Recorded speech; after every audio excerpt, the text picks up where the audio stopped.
इस वीडियो में आपको बताने वाला हूँ मालावेयर्स के बारे में कि कितने टाइप के मालावेयर्स होते हैं और वो किस तरीके से आपके पीसी को इफेक्ट करते हैं और उनकी वर्किंग आखिर कैसी होती है, आखिर कैसे वो आपके पीसी में एंटर करते हैं या एंटर करे जाते हैं इंटेंशनली, और उसके बाद उनकी वर्किंग कैसी होती है, कैसे वो मलिशियस कोड को अपने आप को रेप्लिकेट कर सकते हैं या ऐसे एग्जीक्यूटिव फॉर्म में आपके कंप्यूटर में आ सकते हैं जिस फॉर्म का आपको कभी अंदाजा भी नहीं होगा। और गाइस कैसे कोई मालावेयर या वायरस एक इमेज के अंदर, एक जिप फाइल के अंदर या फिर ऑडियो फाइल के अंदर, वीडियो फाइल के अंदर एम्बेड करा जा सकता है और वो कौन सा वायरस होता है वो इस वीडियो में आपको बताऊंगा। First, spyware. आखिर इसका पर्पस क्या होता है और ये कैसे आपके कंप्यूटर में एंटर कर सकता है और इसकी वर्किंग क्या होगी। सबसे पहले स्पाईवेयर को क्रिएट करा जाता है किसी इंफॉर्मेशन को चुराने के लिए टारगेट की डिवाइस में से। अब ये इंफॉर्मेशन किसी भी टाइप की हो सकती है, उस हिसाब से कस्टमाइजिंगली हम स्पाईवेयर बना सकते हैं। जैसे कि फेमस स्पाईवेयर के बारे में आपने सुना ही होगा, पेगासस, जो कि काफी खतरनाक स्पाईवेयर है जो कि किसी भी डिवाइस के अंदर एंटर कर सकता है और उसकी कॉमन वोलेबिलिटीज जो डिवाइस में होती है या फिर उस डिवाइस के अंदर जो ऐप इंस्टॉल है उसको फाइंड करने के बाद एक बैकडोर ओपन कर देता है जिससे कि रूट एक्सेस मिल सकता है।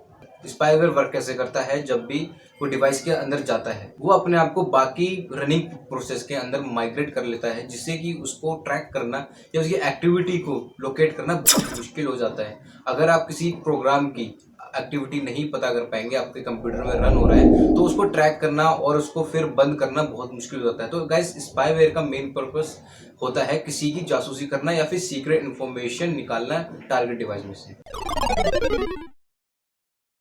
एडवेयर आखिर आपको कैसे इफेक्ट करता है। सबसे पहले अगर आप किसी भी वेबसाइट वगैरह पर जाते हो तो वहाँ पे आप देखते हो कि अननोन पॉपअप्स आ रहे हैं, कुछ इलीगल साइट्स के आ रहे हैं, कुछ पॉर्न साइट्स के होते हैं, कुछ गेमिंग के होते हैं। एक्चुअली वो पॉपअप जो होते हैं गाइस उन्हें बोला जाता है एडवेयर। वो आपको दिखा रहे होते हैं कि आपको नेटफ्लिक्स मिल जाएगा फ्री में, ऐसी एड्स होती हैं, या कोई भी फ्री कूपन्स होंगे, ऐसी एड्स होती हैं। बट वो जब जैसे ही आप उन ऐड पे क्लिक करते हो वो एडवेयर आपको कुछ ऐसी साइट्स पे रीडायरेक्ट कर देते हैं जिसके अंदर मलिशियस कोड होता है या फिर वो एडवेयर क्रिएट करे जाते हैं उस पर्पज से कि उस पर बस क्लिक हो जाए और वो पर्टिकुलर वेबसाइट पे रीडायरेक्ट हो जाए। इस पर्पज से भी एडवेयर को क्रिएट करा जा सकता है। मेनली एडवेयर जो होते हैं वो हार्मफुल ज़्यादा नहीं होते। ओके, तो एडवेयर्स को इस तरीके से भी डिज़ाइन करा जा सकता है कि किसी भी डिवाइस को ये इफेक्ट कर सकते हैं, उसके फ़ोन में लेजिट सॉफ्टवेयर डाउनलोड का लिंक ना देके कुछ ऐसे सॉफ्टवेयर का लिंक उस ऐड में दिया जा सकता है जिससे कि वो यूज़र मैनिपुलेट हो सकता है और वो इलीगल सॉफ्टवेयर को डाउनलोड कर सकता है जिसमें कि मैलिशियस कोड अवेलेबल हो सकता है। Third, boat. अब ये बोट क्या होते हैं और ये आखिर कैसे आपको इफेक्ट कर सकते हैं और इनकी वर्किंग क्या होती है।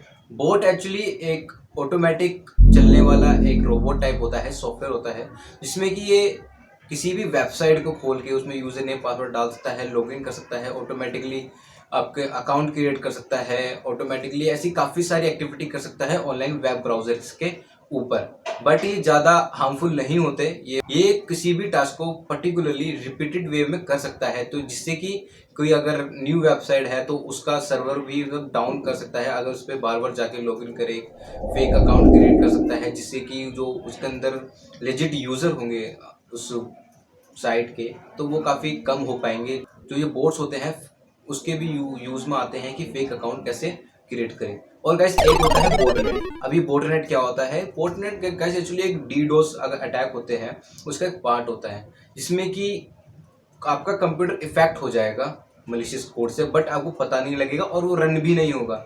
वो रन सिर्फ तभी होगा जब एक हैकर होगा जिसने क्रिएट कर रखा होगा, जब वो उस कोड को एक्टिवेट करेगा वो सिर्फ तभी एग्जीक्यूट होगा आपके मशीन में। जैसे कि किसी का यूट्यूब चैनल सब्सक्राइब कर देना या फिर कोई आपके कंप्यूटर की पावर इस्तेमाल करना, आपके कंप्यूटर का इंटरनेट इस्तेमाल करना और उससे कुछ बिटकॉइन माइनिंग करना, उसके लिए आपके कंप्यूटर की पावर वो कंज्यूम कर सकता है। For ransomware. अभी रैंसमवेयर क्या होता है और ये इतना खतरनाक क्यों है। अगर आपने रैंसमवेयर के बारे में नहीं सुना तो आप यूट्यूब पे इसकी वीडियो देख सकते हो। इसके ऊपर पर्टिकुलरली वीडियोस बनी हुई हैं जिसमें कि बताया गया है कि कितना ज़्यादा खतरनाक है। बट मैं आपको एक ओवरव्यू दे देता हूँ रैंसमवेयर आखिर काम कैसे करता है और ये किस तरीके से आप इससे बच सकते हो। सबसे पहले तो रैंसमवेयर का मेन पर्पस होता है किसी भी कंप्यूटर को पूरी तरीके से हाईजैक कर लेना और डिमांड करना पैसे की। तब तक वो अमाउंट उस हैकर को पे नहीं होगा वो आपके मशीन को रिलीज नहीं करेगा। अभी काम कैसे करता है, आपके कंप्यूटर में मलिशियस एक सॉफ्टवेयर किसी भी थ्रू या फेक वेबसाइट के थ्रू या फिर पेन ड्राइव के थ्रू डाउनलोड करवाया जाएगा। जैसे ही वो सॉफ्टवेयर आपके कंप्यूटर में इंस्टॉल हुआ, वो सारी की सारी फाइल को कर देगा करप्ट। वो सारी फाइलें सिर्फ तभी खुलेंगी जब आप उसके अंदर एक पासवर्ड डालेंगे। अब ये पासवर्ड पाने के लिए आपको उस हैकर को कुछ अमाउंट पे करना पड़ेगा। अगर आप अमाउंट पे कर देंगे तो ज़रूरी नहीं है 100% वो आपको पासवर्ड मिल जाए, लेकिन मोस्टली पासवर्ड मिल जाता है, जिससे कि आपका जो फाइल्स हैं, जो इम्पोर्टेंट फाइल्स हैं, वो डिस्क्रिप्ट होके आपको मिल जाती हैं। ये गाइस काफ़ी फेमस और पॉपुलर देखा जाए तो अटैक है, वायरस है, जो अभी भी अपने पीक लेवल पे है और अभी भी कई मशीनों को हार्म कर चुका है और अभी भी कंटिन्यूसली कर रहा है। बिलियंस ऑफ डॉलर्स इस रैंसमवेयर ने इफेक्ट करे हैं अभी तक। आप चाहो तो स्टैटिस्टिक्स चेक कर सकते हो, मैं लिंक डिस्क्रिप्शन दे दूंगा रैंसमवेयर के बारे में। और अगर आपको रैंसमवेयर से बचना है तो सबसे पहले अगर जो भी आप सॉफ्टवेयर डाउनलोड करते हैं अपने पीसी में, तो हमेशा ऑफिशियल वेबसाइट से ही डाउनलोड करें, क्योंकि फेक वेबसाइट जो होती हैं वो आपको इस कुछ ऐसे सॉफ्टवेयर डाउनलोड करवा सकती हैं जिसके अंदर रैंसमवेयर अवेलेबल होगा। आप उसे इंस्टॉल कर लोगे तो आपको पूरी पूरी फाइलें करप्ट हो सकती हैं। तो आपको हमेशा ऑफिशियल चीज़ें इस्तेमाल करनी है, डाउनलोड करनी है और ऑफिशियल सॉफ्टवेयर पे ही काम करना है। रूट किट गाइस आप एक समझिए एक मलिशियस कोड होता है जो कि एम्बेड होकर आ सकता है किसी भी लेजिट सॉफ्टवेयर के अंदर या फिर किसी भी ऐप के अंदर, आपके मोबाइल डिवाइस के अंदर आ सकता है, जो कि आपकी जो बेसिक ऑपरेशन होता है सिस्टम का। आपके जैसे एंड्रॉयड है तो एंड्रॉयड की जो बेसिक परफॉर्मेंस होती है, या फिर जो विंडोज़ है उसकी जो बेसिक परफॉर्मेंस होती है, जो ऑपरेटिंग सिस्टम होता है उसके अंदर कोड को कर देता है मॉडिफाई और एक बैकडोर ओपन कर देता है। रूट किट मेनली यूज होता है प्रिविलेज एस्केलेशन के लिए। अगर रूट किट ने बैकडोर क्रिएट भी कर दिया और अगर रूट यूजर नहीं है तो उसके बाद उसे काफ़ी दिक्कत होगी कमांड एग्जीक्यूट करने में। आपके सिस्टम में वो सारे कमांड इस्तेमाल नहीं कर पाएगा, आपके कंप्यूटर पे पूरी तरीके से कंट्रोल नहीं कर पाएगा। अगर उसे पूरी तरीके से कंट्रोल करना है तो कैसे प्रिविलेज एस्केलेशन करना पड़ेगा, आपके कंप्यूटर का रूट यूजर बनना पड़ेगा, जिसके लिए वो इस्तेमाल करता है रूट किट, जिसमें कि आपका ऑपरेटिंग सिस्टम का जो कोड है उसको मॉडिफाई करा जाता है। वायरस क्या होता है? एक वायरस एक पर्टिकुलर टास्क करता है जो कि जिस पर्पस के लिए उसे डिजाइन करा गया है, या फिर इंफॉर्मेशन चुराने के लिए, बैकडोर ओपन करने के लिए, सर्वर डाउन करने के लिए, ये स्पेसिफिक टाइप के लिए वायरस को डिजाइन करा जाता है कि किसी भी पर्टिकुलर मशीन में जाए और उस मलिशियस एक्टिविटी को परफॉर्म करे जिसके लिए वो मलिशियस कोड डिजाइन करा गया है, उसको बोलते हैं गाइस वायरस।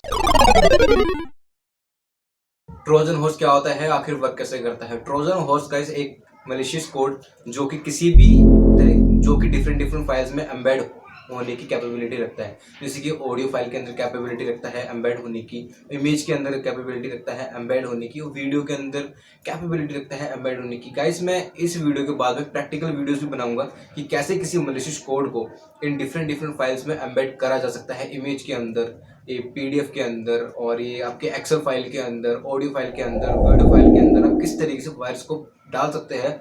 और इससे अगर जब भी कोई यूज़र इस फाइल को प्ले करेगा या फिर देखेगा तो उसके अंदर वो मलिशियस कोड एग्जीक्यूट हो जाएगा। तो मेरी जो ट्रोजन हॉर्स होता है वो इस तरह की फाइल में एम्बेड करा जा सकता है और वो एग्जीक्यूटेबल फाइल्स नहीं होती। जैसे ही वो चीज़ ओपन होगी या प्ले होगी तो वो कोड अपने आप एग्जीक्यूट हो जाता है। तो गाइस उसको बोलते हैं ट्रोजन हॉर्स। ओके गाइस, तो व्हाट इज वॉर्म और आखिर काम कैसे करता है? वॉर्म एक एग्जीक्यूटर कोड है जो अपने आप को एग्जीक्यूट करने की कैपेबिलिटी रखता है, और जैसे ही वो अपने आप को एग्जीक्यूट करता है वो अपने आप को रेप्लिकेट करना स्टार्ट कर देता है। ये मिलियंस ऑफ टाइम अपने आप को एग्जीक्यूट कर सकता है। उसके बाद जब ये एग्जीक्यूट हो जाता है, इसकी संख्या काफ़ी बढ़ जाती है आपके पीसी में, आपके डिवाइस में, आपके फ़ोन में, तो ये अपने आप को शेयर करने लगता है। तो ये ऑटोमेटिकली स्प्रेड होने लगता है, आपके नेटवर्क में स्प्रेड हो सकता है, आपके नेटवर्क में जो डिवाइस है उन डिवाइस में जा सकता है स्प्रेड होके, या फिर आपको अगर मेल अगर किसी को भेज सकते हो उस मेल के थ्रू अटैच हो सकता है। अगर गाइज आप किसी गेम शेयर कर रहे हो या फिर कुछ ऐसी चीज़ शेयर कर रहे हो USB के थ्रू, वो तो गाइज काफ़ी कॉमन वे है वॉर्म का शेयर होने का। अगर ये वॉर्म्स शेयर हो जाती हैं किसी कंप्यूटर थ्रू, किसी कंप्यूटर में या डिवाइस में, तो इसका मेन पर्पस आखिर होता क्या है? तो मेन पर्पस होता है उस पर्टिकुलर मशीन को स्लो डाउन करना, उसमें काफ़ी अननोन एक्टिविटी परफॉर्म करना, कोई भी अगर एक्सटर्नल डिवाइस कनेक्ट हो रहा है उसके अंदर कैसे जाना है, कैसे अपना को स्प्रेड करना है, कैसे जिस मशीन में है कैसे उसको स्लो डाउन करना है, या फिर किसी पर्टिकुलर टास्क के लिए भी इन्हें डिज़ाइन करा जा सकता है वॉर्म्स को। तो गाइस वॉर्म्स जो है काफ़ी खतरनाक होती है।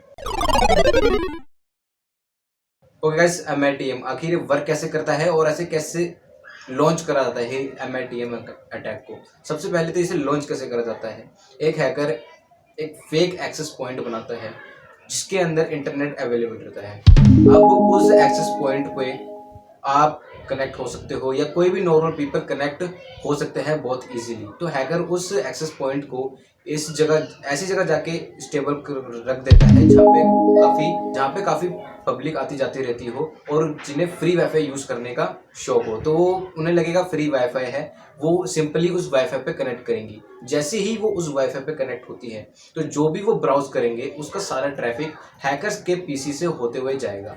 अब जो भी वो ब्राउज कर रहा है, सपोज कि अगर वो फाइनेंशियल एक्टिविटी चेक कर रहा है, आपका बैंक बैलेंस अपना चेक कर रहा है, तो जो भी वो टाइप करेगा, जो अपना अकाउंट नंबर या पिन कोड, वो सारा का सारा अकाउंट इन्फॉर्मेशन उस हैकर के थ्रू होते हुए उस बैंक के सर्वर तक जाएगा।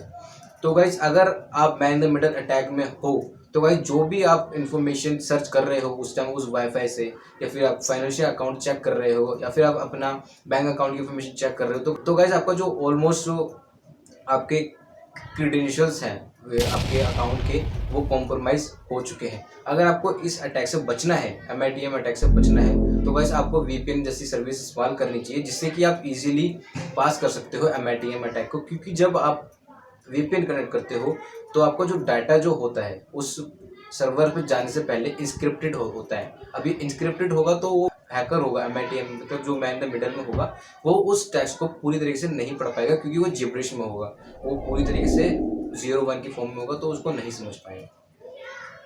तो गाइस ये जो सेम डिवाइस है ये आपके मोबाइल फ़ोन में भी काम करता है MITM, और उस अटैक को बोलते हैं MITMO। ओके गाइस, तो यही सेम अटैक MITM अगर परफॉर्म हो आपके मोबाइल के द्वारा या फिर मोबाइल आपका टारगेट हो तो गाइस उस अटैक को बोला जाएगा MITMO। क्योंकि गाइस उस टाइम ये आपके लैपटॉप की इन्फॉर्मेशन नहीं चुरा रहा होगा या फिर कंप्यूटर की इन्फॉर्मेशन नहीं चुरा रहा होगा, ये आपके फ़ोन की इन्फॉर्मेशन चुरा रहा होगा। तो बस आपको मोबाइल फ़ोन अगर कनेक्ट है उस MITM अटैक के बीच में तो उस अटैक को बोला जाएगा MITMO अटैक। बाकी वर्किंग सारी सेम होगी, वही अटैकर होगा, वही प्रोसेस होगा इन्फॉर्मेशन चुराने का, बस अटैक का नाम चेंज हो जाएगा, MITMO मिल जाएगा। गाइस अगर आपको लगता है इस वीडियो में कोई भी इन्फॉर्मेशन आपके काम की है या फिर आपको यूजफुल लगी हो तो इस चैनल को सब्सक्राइब कर देना, क्योंकि मैं साइबर सिक्योरिटी से रिलेटेड कंटेंट डालता रहता हूं। और गाइस अगर आपको कोई भी क्वेश्चन हो तो आप मुझे कमेंट कर सकते हो या फिर आप मुझे डायरेक्टली मैसेज कर सकते हो मेरे डिस्कॉर्ड पे, वहाँ पे मैं आंसर करता हूँ। बाय बाय फिर से।